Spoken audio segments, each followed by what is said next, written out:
Welcome to 52 Authors, 52 Weeks, Season 3. I'm Dr. Lisa L. Campbell, the Growth Motivator. Each week, I sit down with a different author to explore what lies behind the pages. Growth, purpose, finding your voice. Enjoy today's episode.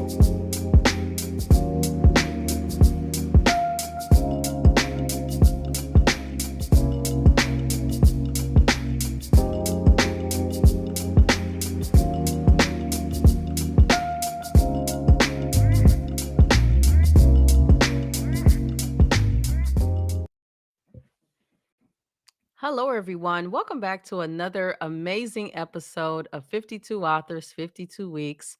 I am joined today by an author who we saw year one of our video podcast series. This author is Teresa, and I said, I'm going to mess up this last name, Lacorazza. Hey, that was very You good. got it.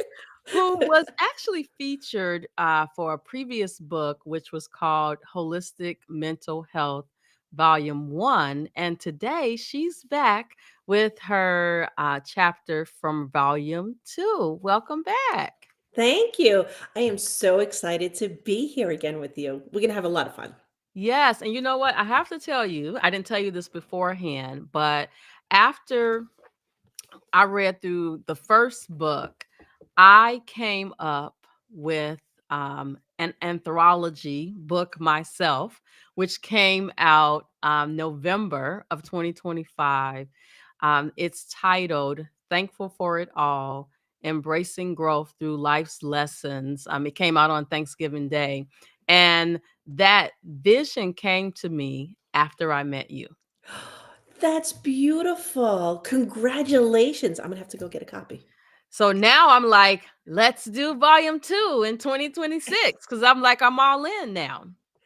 100%. And gratitude is just so important. And yeah, that's what my first chapter was about in the first book. So thank you for that. I'm going Yeah. to take a little credit for that. Oh, yes, absolutely. Absolutely. So some of our listening viewing audience has not met you before because they didn't see your previous episode. So why don't you tell our listening viewing audience about you and your background, and then we'll get into some tapping. You got it. So my name is Teresa Lacorazza, and I am a somatic breathwork practitioner. I'm an EFT practitioner. I teach meditation. I'm the founder of Heal with Teresa. So I do a lot of different modalities, and each client that comes to me gets their own personalized session because not everybody's the same. So there's no cookie cutting in when you work with me. I have been an energy practitioner since 2010. That's when I found EFT, which we'll talk about today, and it's one of my favorite tools in the whole world. It works amazingly well on just about anything. I am a mom of two now grown men. Don't know how that happened. And I've been married to my husband since 1998. We met in college. And I'm just going along looking to help as many women as I can. No offense to the men, but my thing is women, especially those that are going through menopause, perimenopause, menopause, postmenopause. That's where I am in my life, and it's been kicking my butt. And I think we need to talk about it more. So I really try to implement the tools that I teach or that I use with my clients to help these women that are really struggling with the waking up one day and saying, who is this person, when they're looking in the mirror or looking at themselves and saying, how did this happen? Why am I acting this way? I'm not fun anymore. So it really is. It's worse than puberty by a million for so many of us. So I'm really here to honor those women, to say, I see you. and to help using the different tools and modalities that I have that I know work, that are backed by science and things like that. So that's really where I am. I hope that answered your question. It did. And when you mentioned menopause, um, I don't understand why there was so much energy and effort put into telling us about um, our menstrual cycle, but we didn't hear anything about menopause other than the hot flashes and the night sweats. But it's so much more to it, and we all experience it differently. I literally, Teresa, I woke up one morning and this whole side of my hair was gone, down to my scalp. And I said, "Okay, this is different." But it was traumatic because what wound up happening was that I had to my hair was so uneven that it had to be cut off. And so it was traumatic for a little while, but then I realized you can always purchase hair. So this is a custom wig that was made for me. And it's my new normal and I'm okay with it.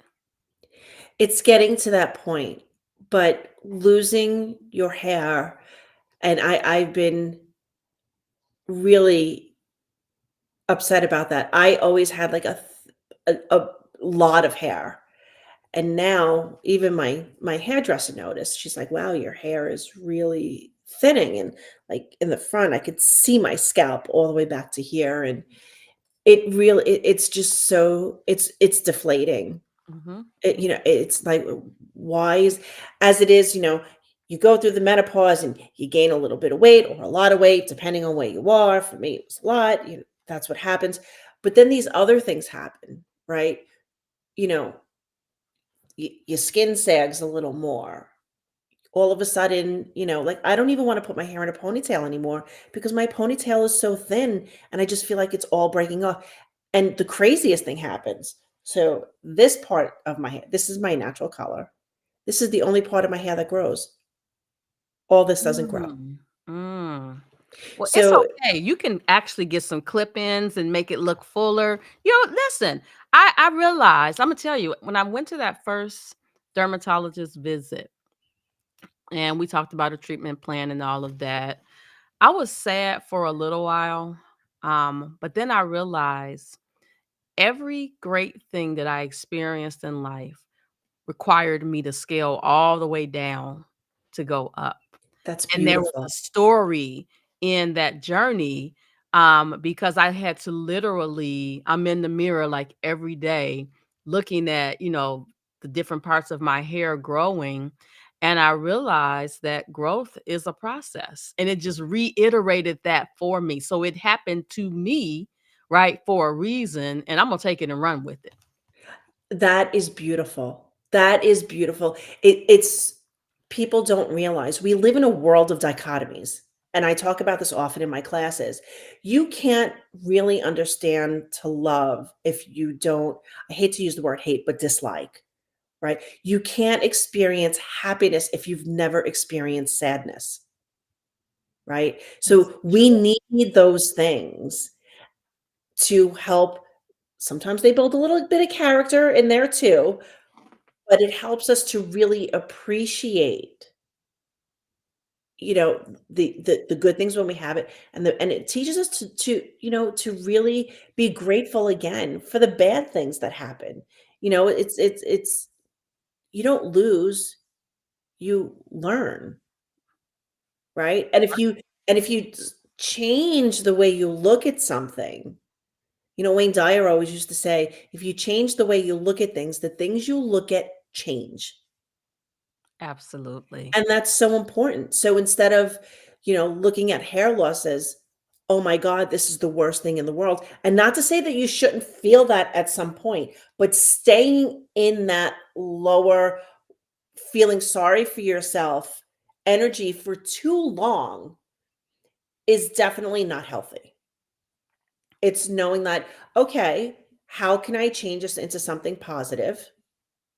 Okay, well, now I get to wear wigs. Now I don't have to spend an hour and a half drying my hair and styling it, and and things like that. So it's true. We these things, as long as we look at them as learning tools, learning steps, it makes the road we're traveling a little bit easier.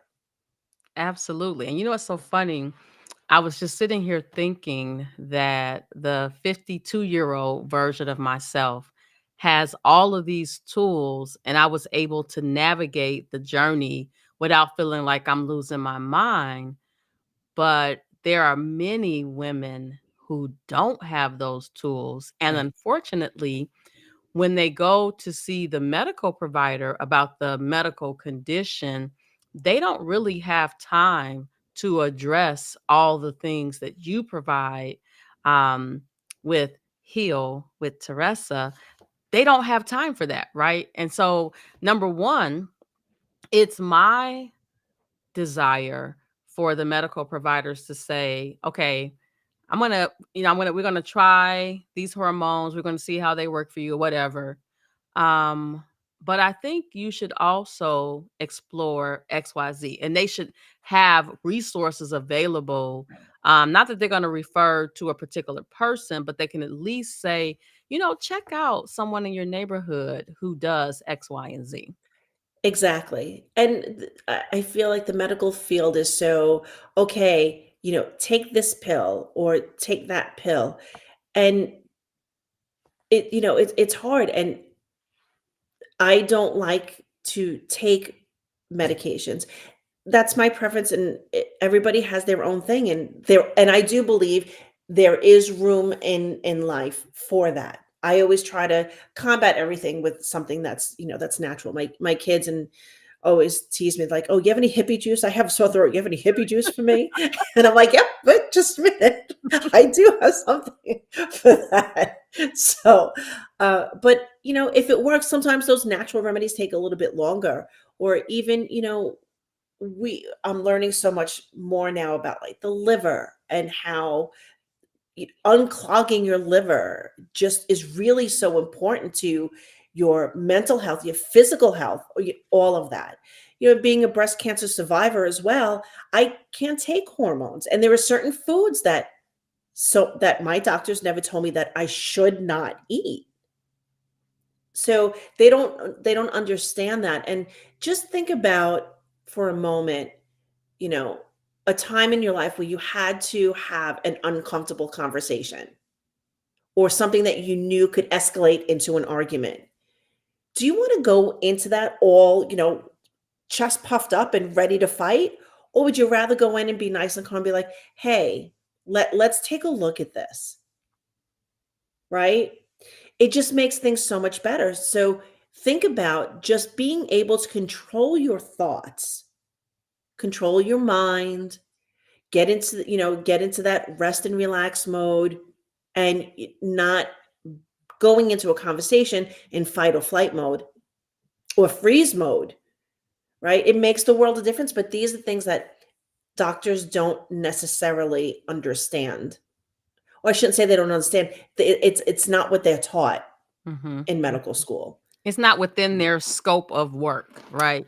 Right. And as a person who works with physicians from the perspective of, how they get paid and the operations behind the work that they do, many of them are just trying to live to see another day because they are being inundated with patients, so they can't, like, they'll be like, all right, let's tackle these three things today and that's it.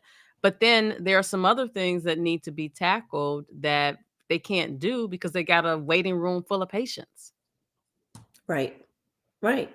You have your neurologist, and you have your heart, your cardiologist, and your endocrinologist. And many times they'll just send you from doctor to doctor instead of sending, like, let's look at your mental health. How are you feeling? And that can really, and your thoughts create your life. So I think it's important that we do look at things like that. And I think there is a little bit more attention going back to menopause. We're talking about it more, which is important because, I remember a couple of years ago reading an article about menopause, and something struck out to me and it made me laugh in like a way that was like, oh, so that's why. It said that many women, when they're going through menopause or they're in menopause, they have a fear of falling down the stairs as they're walking down the stairs. And I'm like, yes. I thought I was crazy. I thought I was crazy because I'd always be like, oh, I hope I don't fall down the stairs. I'm not clumsy. It's not happened to me before. So why? So it's little things like that that when you start to connect with other women and you talk about it, because it's not, a voodoo topic anymore. Let's talk about it and say like, "Oh yeah, I feel this." The brain fog was just it was just incredible. Was just incredible. So these are things that I'm glad women are talking about, and doctors, y- a lot of gynecologists, oh, here, just take this pill. Well, I don't want to take that because I had breast cancer, and I don't want to take that. Oh, well, I don't know what to tell you, is what some of them say.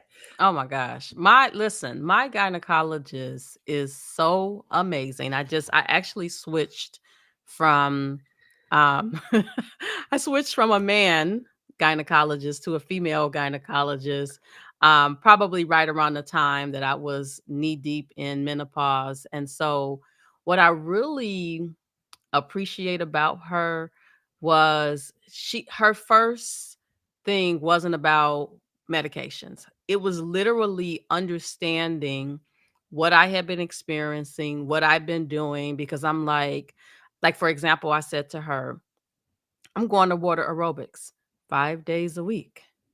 And while I look better, I still am anxious and just all these different things. And so she said, so there was a couple of things that she brought up as things we could try. And so one of the things was hormones. And I said, as a person who worked as a medical assistant in a doctor's office with the OBGYN when I was younger, the 25-year-old version of me said, I'm never getting on hormones. That was because I was just thinking everybody was on them. They cause cancer, all the things. Right. And so getting on them has changed my life.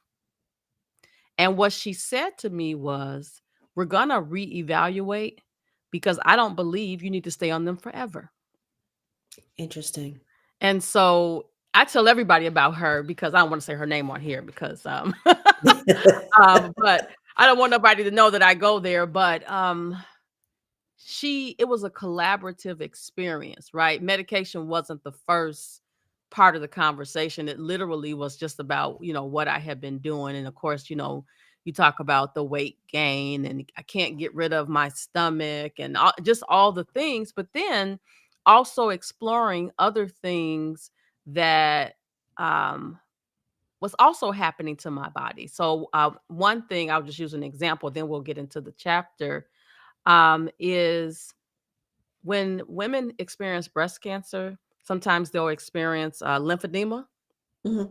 And so I have lymphedema in my upper legs. And so my previous internist said to me, you are not going to water aerobics away the lymphedema. Because I was in there just like, I'm going to get rid of this lymphedema by doing water aerobics.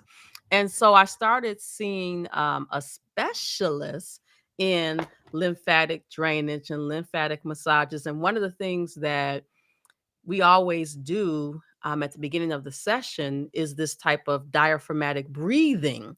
And so, right, there's no medication involved in this whole process. It's literally breathing and touching, Interesting. and it works. And not only is working for me, but my mother is seeing a different specialist. Same thing. That fluid is just literally leaving her body. Amazing. Amazing. So let's talk about tap into strength. So, of course, when you first sent this to me, and I said, "Uh-oh, there's a volume 2." I said, "Please do not tell me that there was another part of the breast cancer, because I just was emotionally not ready to read that." So this was different, Yes. thankfully. So Yes. talk to us a little bit about tapping into strength. And when I looked at this, I saw some information that did I remember not remember from before regarding your baby, and maybe I forgot. But we'll talk about that in a second. Okay. So I had gotten pregnant. I went through IVF for both of my kids. And with my second one, my youngest, I had a really bad pregnancy. And they had said to me, "You are never going to make your due date." So I was like, I am determined to make my due date. But starting at about 20, I think it was 24 weeks or 26 weeks, I started to bleed. So then I was on bed rest. And at 34 weeks, I went into labor. And I had started to bleed. I ended up in the hospital. They hooked me up to all these machines. They gave me a shot to slow down the contractions. I didn't even realize I was having contractions. But the doctor had come in and he said, "Oh," he said, "You're how you feeling?" So I'm like, "I'm okay." He's like, "Well, your contractions." I'm like, I was like, "No, those are Braxton Hicks." For whatever reason, like my stomach would get hot, but I didn't really feel the pain. I think that may have I had an emergency C-section the first time. So I think maybe they cut through some nerves or whatever. I didn't really feel very much. So they had I was stable, so they told my husband to go home. And then not too long after, the doctor comes in, he said, "We need to take this baby right now." I'm like, "What do you mean?" So I said, "They just told my husband that he could leave. Like, we don't even know if we can wait for him to come back." So I ended up my husband did make it back. I ended up giving birth, and, you're waiting to hear it was an emergency C-section as well, and you're waiting to hear that cry, and we heard the cry, and we thought we were out of the woods. We're like, "Okay, everything's good." They said the nurses were cleaning him up. I didn't know it was a boy. I didn't wanna know because I knew when I was 5 seconds pregnant, so I wanted some surprise. And I was in recovery, and there were 2 neonatologists walking in my direction. I'm like, "Well, that can't be good." So, it ended up that they had to put him on a respirator. I wasn't allowed to touch him for the first few days. He was being fed through a feeding tube. Then there were so many other things that you could read in the book that happened, while his stay in the NICU. He decided he wanted to live in the NICU for the first month of his life. So that's they put him up, and there you go. Um, and once he got home, it didn't stop. There were specialists. He was on heart medication for a year. It was just always watching him, but my other son was only 17 months old. So I still had another baby that I had to deal with. And thank God, my oldest son, James, always he's a happy baby. He's a happy adult now. Just one of those kids. Oh, right. No, don't worry about it. Um, but one day went into the next, 1 week merged into a next. I didn't know if I was coming, if I was going. I didn't know if I showered. It was just constant. And he also had feeding issues. So I was the only one who was able to feed him. He was always labeled failure to thrive. It was just one blow after another. I felt like we found out that he was growth hormone deficient, so we had to take growth hormones. And at one point, my aunt Carol, we've always been really, really close, she called me up and she said to me, she was worried about me. She asked how I was doing. I was like, I don't even know how to answer that question. Long story short, she gifted me sessions with her friend who was an EFT practitioner. So I had heard of EFT because I was already meditating. I had done that. I used to love meditation and yoga and things like that. So I heard about it, but I didn't really know that much about it. So I ended up connecting with Holly, and I remember finally scheduling that first session. We talked. I told her what was going on with my life, and she said, okay. And we went through a tapping series, and I remember going, oh my God, what is that? I felt so relaxed. The shoulders went back, and I just for a moment, I waited to exhale for so long. I finally exhaled, and I laughed. I said, I can't believe how calm I feel right now, because my anxiety was through the roof. I've dealt with anxiety for just about my entire adult life. Mm. So um that's always been difficult, learning how to manage it and things like that. And this, of course, just put me in fire. I was frozen. I was in freeze mode for years, years. Wow. So I learned. We did EFT, and I had met with her, weekly for a very long time, and then we ended up relocating to a different state. So we lost touch for not quite a year, but then we picked it up again, and we started doing, tapping again. And then one day she says to me, she goes, this is what you're supposed to be doing. And I'm like, what am I supposed to be doing? She's like, this. So I ended up going and becoming a practitioner, and I've used it for so many different things. I used it originally when I was first starting. I was a holistic cleanse coach, so I would use it with my clients to help them get over plateaus and things like that. And then anxiety, helping people with anxiety, helping my son, with his anxiety. He had, as a child, he had social anxiety disorder. So that was something else on top of all his other issues, low muscle tone, and he had a stutter, and one thing after another. And he needed that help too. So it worked for him. And mind you, now he's in his last, he's in his like junior year of college. So we're doing good. He's okay. He's not better than okay. He really is. He's a miracle baby. So I fell in love with EFT because I saw immediate results.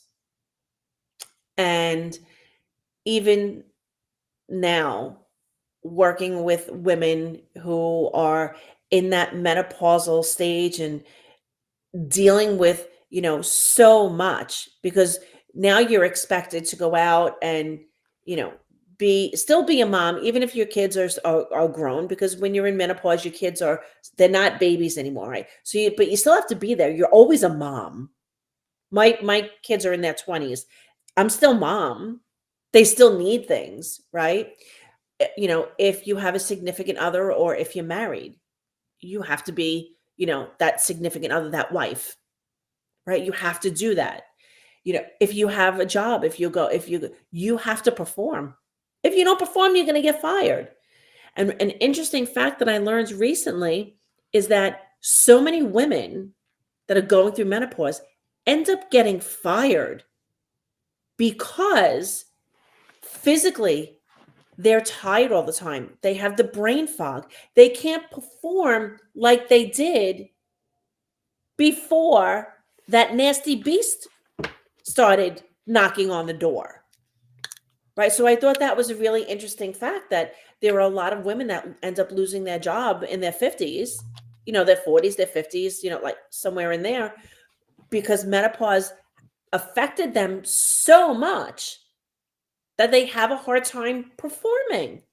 And I don't sleep at night. I can't sleep, so I'm tired all the time. Right. So we have all this.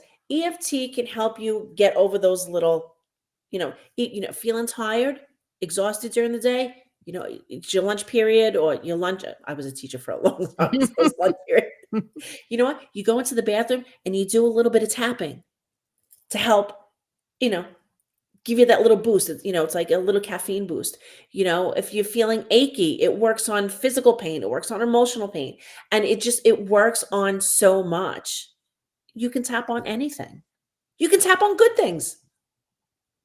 So that's kind of how I found EFT. It was introduced to me by my lovely aunt, and I'm so grateful that she did.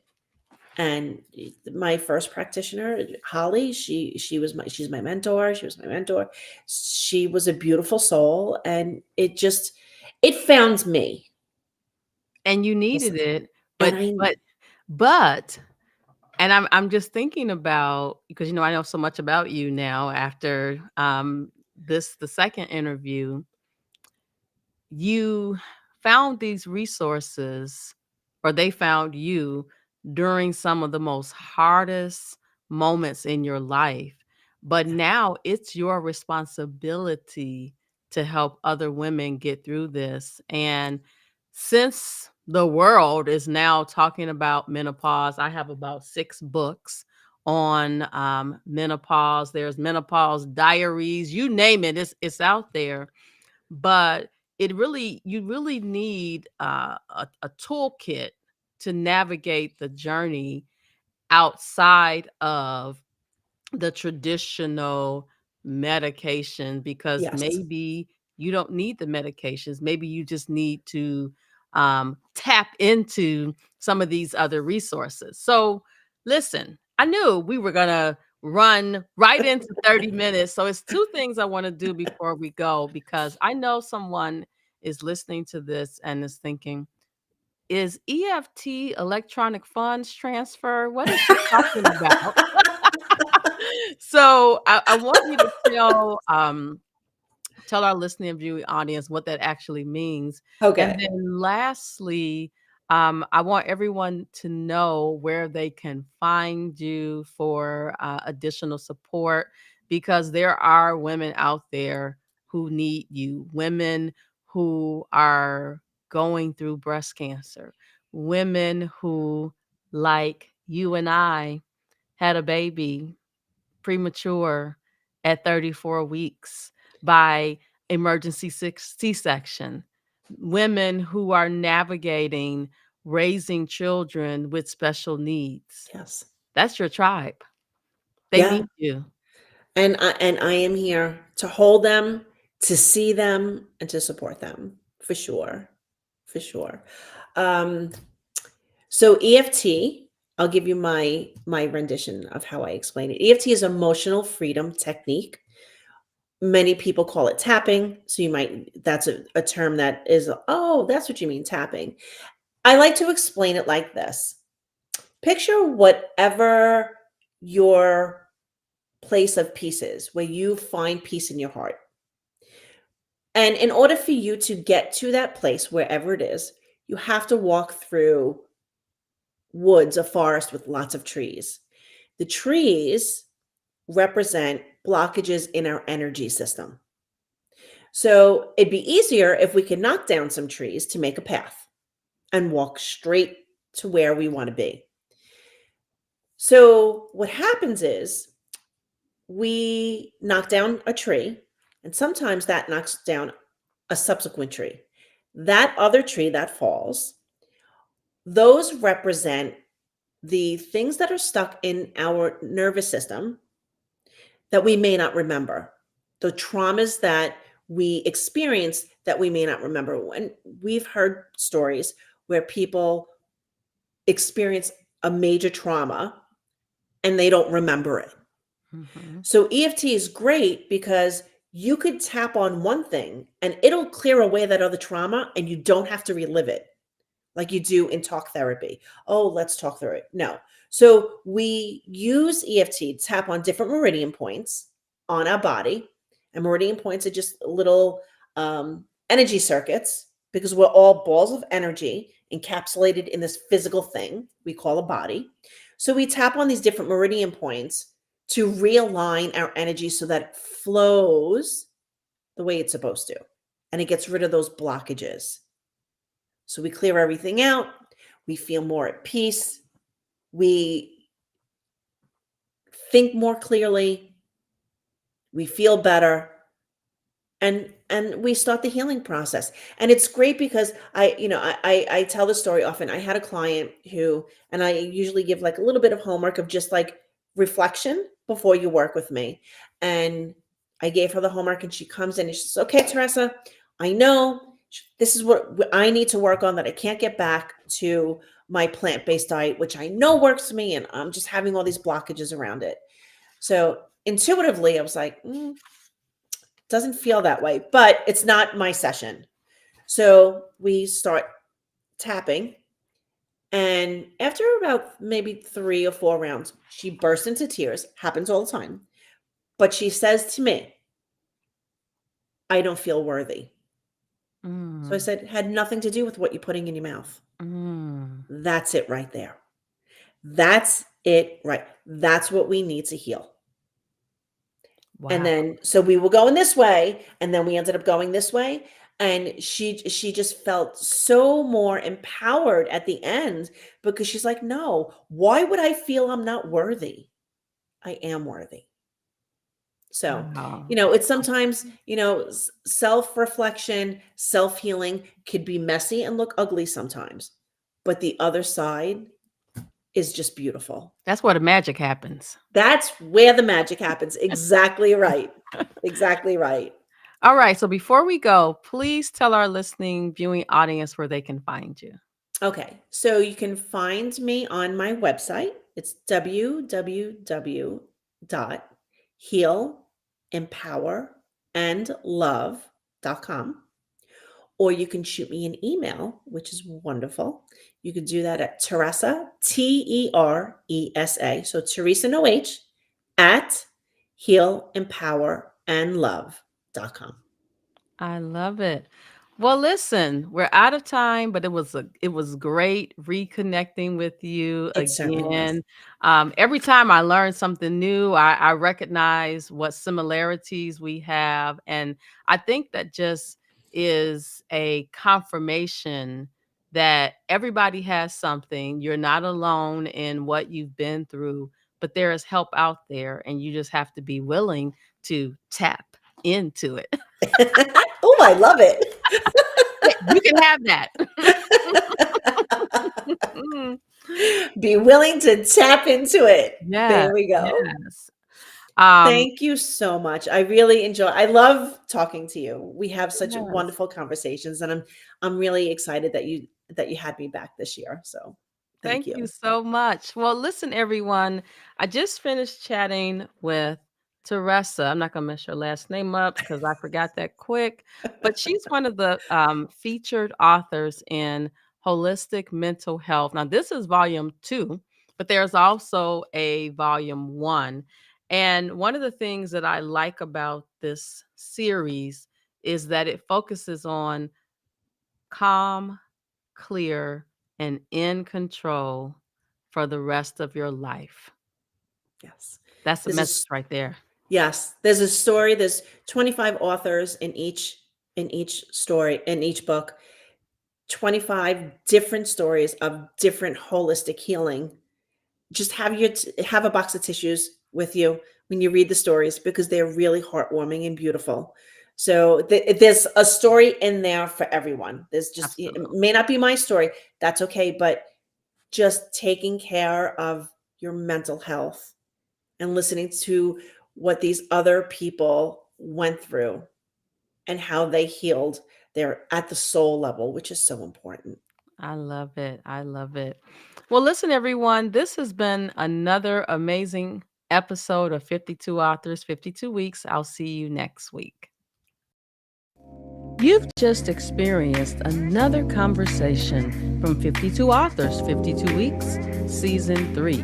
The conversation may pause here, but the growth continues. I'm Dr. Lisa L. Campbell, the Growth Motivator, and I'll see you next week.